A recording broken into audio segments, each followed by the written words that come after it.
Hi, thank you for tuning in. My name is Showtime, and today I'm actually going to be making my breakfast burritos.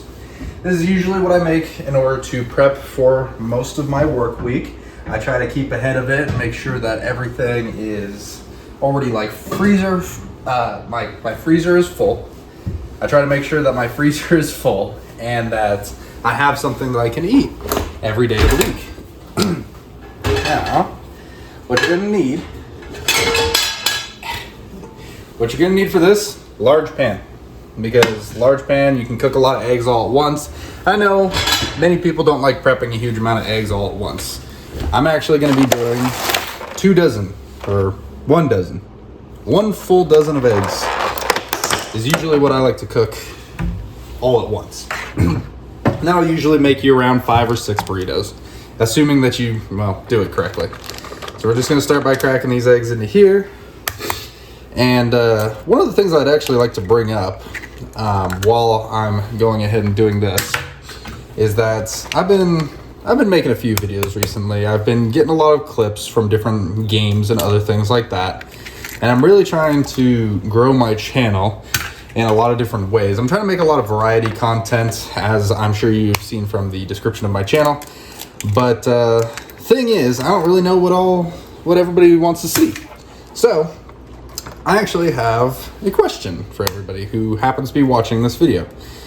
What do you want to see? Is there like a specific game, board game, specific type of variety content? Are people more interested in like, how do I put it? Like live content where I go around and do vlogs and other things like that? What is the consensus of what people like on YouTube? Because like I said, really trying to grow my channel, and I just want to know what exactly you guys would like to see. So if you could leave a comment on the video, of course, like, comment, and subscribe, that whole thing. But just give me any ideas. Give me ideas of what you would like to see going forward, and I'll do it, because I really have nothing stopping me at the moment from taking all suggestions. So all things considered, whatever you want to see, I'm going to, of course, continue doing what I've been doing, which is mostly going to be D&D live streams with my buds and getting gaming clips and doing informative type videos and other things like that for a while, at least until I get a little bit of a follower base. And then from there, I'm going to expand a little bit more, and I'm going to start doing more variety, I guess, would be the case. But either way, got all those cracked into there. I'm actually gonna wash my hands a little bit. They're a little sticky from goo. And then for these guys, I know a lot of people tend to use like milk or other things like that in order to keep a good base for their eggs, especially if they're scrambling them like we're gonna be doing today. I honestly don't see that it proves much of a point. Like it doesn't do anything per se, at least in my opinion. I usually just take a fork or anything, break up the yolks, of course. Really make sure that those are incorporated in there. And then I just fluff them. I just fluff them with the air. Get the fork down in there and stir it all around. Make sure that the whites are incorporated with the yellows, the yolks. And once it gets at least a little bit fluffy from the air that you're incorporating in here, and I could have gone for a little bit of a bigger bowl. Feel like I'm gonna make a mess using this one. But you can see the color lightens up a little bit, becomes a little bit whiter as you're stirring it around. That's because you're mixing it in there. It's not from milk. You didn't see me add any milk. Like, I'm sure the milk would help. Don't get me wrong. It would give it a little bit of a creamier taste. But the thing is about the milk is that there are a lot of people that are lactose intolerant who, when they drink milk, it gives them the runs. It upsets their stomach and everything like that. Now, I myself am not extremely lactose intolerant or anything like that. But all things considered, if you're going to be making this at home, consider that as an option. You don't want to add milk, especially if somebody is lactose intolerant. Now I'm gonna start my oven on a little bit of a medium lowish heat, somewhere, I'd say about a third of the way up the eye. And we're just gonna cook these on a slow heat, because the thing about eggs that a lot of people tend to know, or tend to don't know rather, is that eggs, they will continue cooking after you're done cooking them. So if you're not careful with them, you can easily dry them out, you can easily burn them, and you can easily cause them to become more firm, I guess. And nobody likes crunchy eggs. Let's get that straight. Nobody loves crunchy eggs. But yeah, when it comes down to it, the eggs are going to be one of the main bases as part of breakfast burritos. Because the thing about breakfast burritos is that you can incorporate a lot of different things into them. Let's be honest. You can put, you can put all kinds of different things in your breakfast burritos. But the main staples of breakfast burritos are going to be your bacon, egg, and cheese. That's just the staple. Now, luckily for us, we do have bacon, egg, and cheese over here. Today, I'm actually going to be using Canadian bacon. Because, Canadian bacon, it's pre-cooked. It's great. I like it. It's lower fat content than a lot of like Applewood smoked bacon and other like pork belly bacon, those types of things.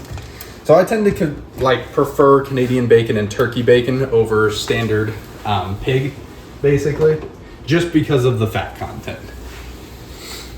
Now, another good way that you can tell if your pan is hot enough, just stick your hand right above the eye, right in the pan. You should feel the heat from the actual pan itself radiating off of it when it gets to that temperature. So I'm just gonna test here. Yep, feels like it's good there. Like I said, we're just gonna cook these eggs on a really slow cook. So you can take the whole bowl, which you've whisked together, and just dump that in there.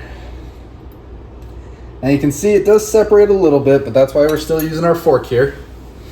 You want to keep that fork, just kind of stir it around in here a little bit more. Like I said, I got a little bit of a small bowl, but give it a little bit of a whisk, mix it about. Of course, if you are using a non-stick pan, try to go with something that's not a fork. The pan that I'm using right now, I don't believe is non-stick. So you do have to be kind of careful with these types of pans, because things will stick to them, and they will be impossible to clean later. So usually I'm pretty good at stirring things around. I'm just mixing it up, making sure everything is incorporated in. And then for the eggs, what you're going to want to do, just like any other omelet or anything like that, once you feel it's adequately mixed, of course don't leave any egg residue, you just want to let it sit. Let it sit for a little bit. And what that's going to do is it's going to let it cook on the bottom so that you can then fold it and flip it into itself so you can get a nice even cook. If you keep stirring it around and everything like that, you're incorporating far too much air into it, and it's going to start becoming mushy in a sense. Of course, you can cook that out of it, but it becomes more of like a porridge almost type texture. It doesn't stay fluffy. It almost comes together into like a paste, more or less, and then it separates out. And if you overcook it or try to get the water out of that, it then will dry up. And again, nobody likes crunchy eggs. So we're just gonna let it sit for a little bit. And while we're doing that, I'm gonna show you the different things that I'm gonna be using for my breakfast burritos today. Like I said, Canadian bacon, egg, Mexican style blend cheese, which is usually just a bunch of different types of cheeses combined into one. I usually like this one, especially pre-blended is not what I would recommend. But of course, if you're on a little bit of a budget, pre-blended is fine. Usually you want to shred the cheese yourself. I don't actually have a cheese shredder here, so I just use pre-blend. But the thing about pre-blend is that it actually has, what's it called? The, not flour, but it's got, hold on, let me check. Potato starch. It's got potato starch like caked into it to prevent it from glooping together. It has that starch to prevent all of it from just becoming a mass of cheese. So the thing is about pre-shredded is that because of that potato starch, it does dilute the flavor a lot of the actual cheesy taste. So you want to, if at all possible, take your sharp cheddar, take all your different cheeses, shred them by hand, and then incorporate them in after. That's gonna be leaving out that potato starch that prevents the caking on that guy there. I'm actually gonna turn up this a little bit just because, I mean, you do want it to cook slow, but you also do want to cook it in time. Because let's be honest, most people when they're making breakfast, it's usually right before work or something like that. At least that's what I do. I tend to cook my breakfast right before, or the hours before I go to work. And usually I try to make them as fast as possible, because if you spend too long working on your breakfast, you're not going to want to make the breakfast. Of course, unless you really, really enjoy cooking. Now, I do enjoy cooking. That is a passion of mine. I do love perfecting my craft and everything like that. But it's not something I'm going to do every day. Usually I like to make one really large meal.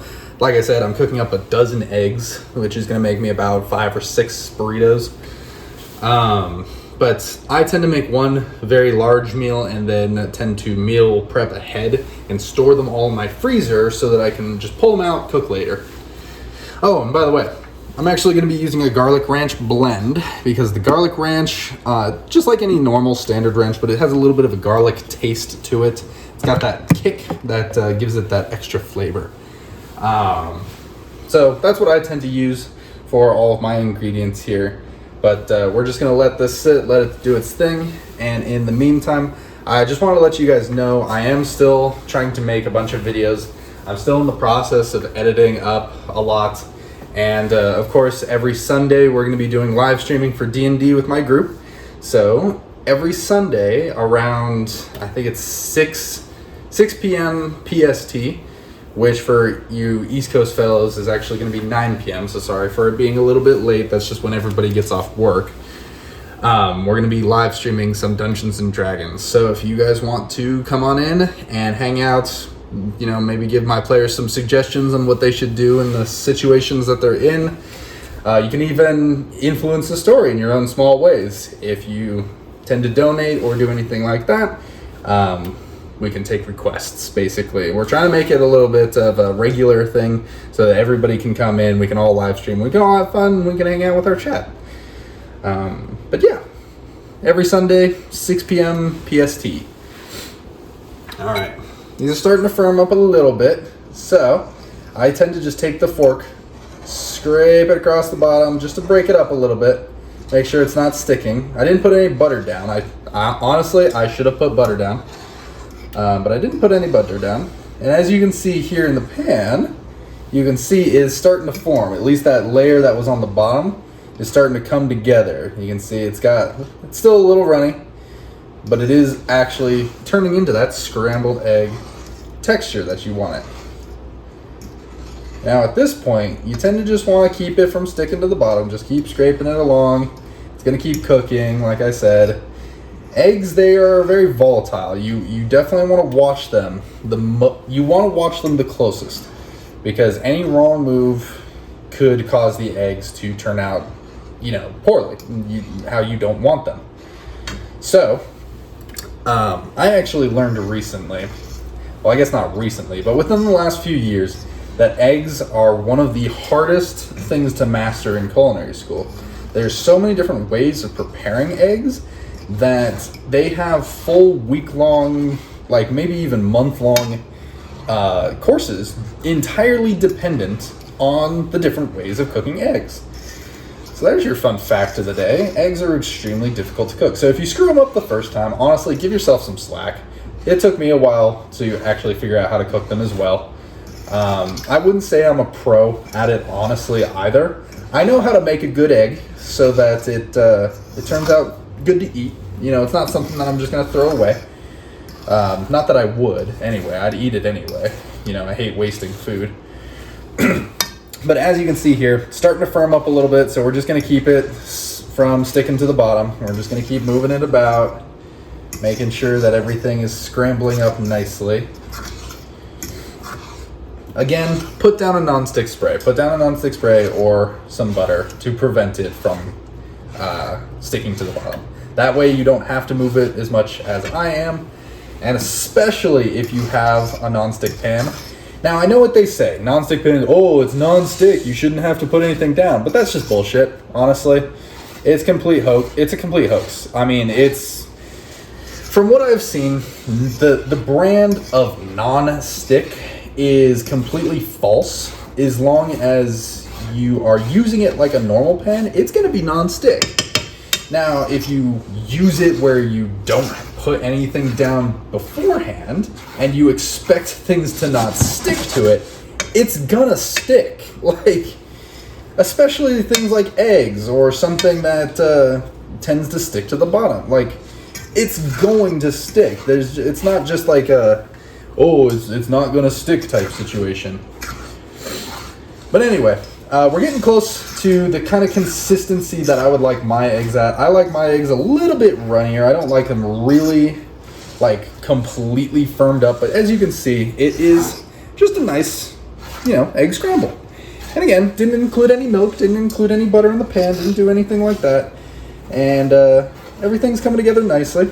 Now, I have turned off the oven at this point, because the residual heat from the pan is going to continue cooking these eggs as they sit in here. So it is still going to lose some of its moisture. It's gonna loosen out, or it's going to firm up a little bit. It's not going to loosen up. It's going to firm up a little bit, and it's going to give more of an eggy scramble like consistency. Currently, it is more of just like a paste-ish. But as you can see, it is starting to firm up a little bit. It's starting to coalesce into these firmer peaks on here. And the residual heat, like I said, is going to continue cooking these through the end of their process. So I'd say when you're getting close to around 80% done with your eggs, go ahead and just turn off the heat, let them cook, let them finish up, and do everything like that. And then from there, I'm actually gonna really scrape the bottom here, try to get all the eggy residue off as best I can, because that eggy residue is good, at least in my opinion. All right. Keep these guys moving. All right, so that's pretty good for the egg portion of it. As you can see there, that is a perfect scramble. From this point, I can actually taste that. Yeah, that's good. Now it's unseasoned. So at this point, take out your salt and pepper. Whatever you plan to season your eggs with. Usually I just use standard salt and pepper. Give it a nice grind. Just kind of to taste, however you like it. I usually like to add a little bit of salt just to give it a little bit, a saltier taste. But the pepper, you really want to, I wouldn't say overdo, but do more than you would expect. Just because, again, they're unseasoned. And I'll be honest, I'm white, so I don't know how to season anything for shit anyway. But for eggs, salt and pepper is usually all you really need. Let's be completely dead ass. But a little bit of pepper is not going to kill anybody. It's going to make everything just a lot better, especially with the salt and the pepper combination. It's just going to give everything a little bit more of a flavorful kick. That's just how seasonings go, though. I mean, you put any seasonings on anything, it's going to give it more of a flavorful kick. I got to learn to season things a little bit more. I got to learn to add a little bit more, just more flavor into a lot of my things. But again, to me, it's a lot of the food that I prepare is going to last you a while. It's going to be safe for storage, and it's going to be something that you can cook a huge batch of and you can reheat later. Because again, I don't cook often, but when I do, it is a large batch. Okay, so that's good there. Now, because our Canadian bacon is pre-cooked, we're going to just use that. If you didn't have pre-cooked bacon, you'd want to actually cook up your bacon first so that you don't have the pan with all your eggs in it after. Of course, you could separate it back into a different bowl or something like that. But then you're just dirtying another bowl. And of course, the biggest thing about cooking is nobody wants to do the dishes. The dishes are just gonna stay in the sink unless somebody gets around to it. Now the thing is, I'm gonna be agreeing with that, honestly. Nobody likes doing the dishes, and I certainly don't. So I tend to try to make as little dishes as possible when I'm cooking as well. As you can see, I've only used a bowl and a pan and a fork at this point. And that's all we really need, all things considered. Because now we can just take our bacon, pre-cooked again, and we can just start assembling everything. Now, I did wash my hands before this. You may not have seen it because I think I started recording after. And I have rinsed my hands off a few times. But that's really all it is. At this point, you can just take your burrito wraps, which we have these big ones here. You want relatively big ones because, well, you're going to be folding a lot of stuff together, you know? Okay, so let's get a little bit of a staging area prepped right here. Put these closer to the camera so that you don't have to see them. And then take our tortilla. I'm actually going to clean the counter a little bit just because we get a little bit more eggy residue on it. The yolks. Try to keep as much of the yolk as possible. The yolk is the most protein-rich part of your egg. So you're going to be losing protein if you do it improperly. But just right on the counter. I usually tend to go with 3 slices of Canadian bacon just to kind of make a good wrap. Just right down the middle, just like that. I actually tend to move mine over a little bit because we're going to be folding it that way. On top of that, we're just going to add the cheese. Just a nice pinch. Doesn't have to be anything super huge, just a taste, rather. Nice line of your garlic ranch. Don't want to overdo that because that will overpower the flavor. If you do too much of the garlic ranch, it's going to take all that eggy flavor and it's just going to make it friggin' garlic ranch. So you want to be careful with that. Come on. And again, don't overdo it per se. Just get a nice amount, I'd say. Of course, everything that spills over, just kind of bring it back in. All right, and that's the standard wrap. Now from here, fold in the sides, bring it up and over. Of course, your tortillas, you want to have warmed for this. I didn't warm this one, so that was my bad. But you just want to keep all the sides tucked in. And just give it a nice press and continue the roll all the way through, tucking in the sides when you want. You just press and continue rolling, just like that. And then that gives you a perfectly nice, compact burrito. That's really just your breakfast burrito there. Now, you could go a step farther and you could preheat your oven to about 350, bake these for a little bit just to get the cheese melted in there and just to actually crisp up the outside of your burrito. That is usually what I would recommend doing. Now, I'm not going to do that for this video just because it takes a little bit of extra time. But you just want to, if you want like a crispier burrito, then you can do that. Again, I like mine usually a little bit more wet, more soggy. Give it a nice, almost pull apart type texture. But I do know some people tend to prefer theirs a little bit crunchier or crispier. And you could add whatever you want to this. If you did really want that crunch and you, well, I mean, just didn't want to prep the oven, you could put like tortilla chips or whatever into these. Tortilla chips aren't going to ruin the flavor of your breakfast wrap. Like I said, you can put anything in breakfast wraps, really, as long as it's bacon, egg, and cheese. That's just the main staple of breakfast wraps. But yeah, you just want to do this for each of those. That was a little bit too much ranch, but that's fine. It's not like these are going anywhere. These are going in my stomach, so whether they have a little bit too much ranch or not is not a huge worry. There you go. Give it a nice press.